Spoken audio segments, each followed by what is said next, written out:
Bonjour à tous, c'est une affaire très étonnante que je vais vous raconter aujourd'hui. Il faut sauver le citoyen Martin Ryan. C'est ce que me dit mon ami Léo Nicolian, ce formidable journaliste de terrain que je connais maintenant depuis une trentaine d'années et dont les informations sont validées. Martin Ryan, c'est un Français, lambda, entrepreneur, qui a monté des entreprises. Il est parti notamment en Azerbaïdjan, car ils ont sur place des hydrocarbures, un cadre de vie très avenant, surnommé même le Dubaï du Caucase. Eh bien, cet homme a monté une société, Mercorama. Ce sont des sauces pour les restos haut de gamme. Jusque-là, tout va bien, il se finance même avec une créature de rêve, paraît-il. Que se passe-t-il alors? Il reçoit la visite de deux agents de la DGSE qui, sous couvert de l'ambassade de France, lui mettent la pression. Il refuse pourtant de travailler pour eux. C'est ni une barbouze, encore moins un pied nickelé.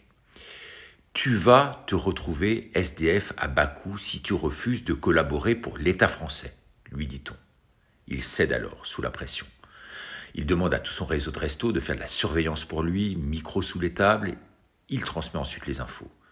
À un moment donné, bien sûr, les autorités sur place se rendent compte de la supercherie, le mettent, lui, sous surveillance, puis viennent le cueillir.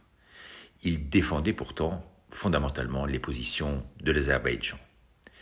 Et bien ensuite, on repère donc les deux agents de la DGSE, les complices de ces entourloupes, qui sont immédiatement expulsés par régime en place. Mais avec l'immunité diplomatique dont ils bénéficient, ils sont rentrés, ces hommes, sans encombre à Paris. Attendons une nouvelle mission. Derrière la DGSE, c'est le ministre Colonna, bien sûr, qui tire les ficelles. Limogeage de Bernard Hémier, du reste directeur de la DGSE. Mais le mal est quand même fait pour Martin Ryan, en garde à vue. On lui colle alors la loi 476 pour espionnage. Il encourt entre 10 et 20 ans de prison. Il n'y est pour rien. Il pourrait crever dans les geôles sur place sans que personne ne le sache. C'est un espion malgré lui, un espion malgré lui. Une nouvelle victime collatérale de cette fameuse DGSE qu'il est bien temps aujourd'hui de réformer.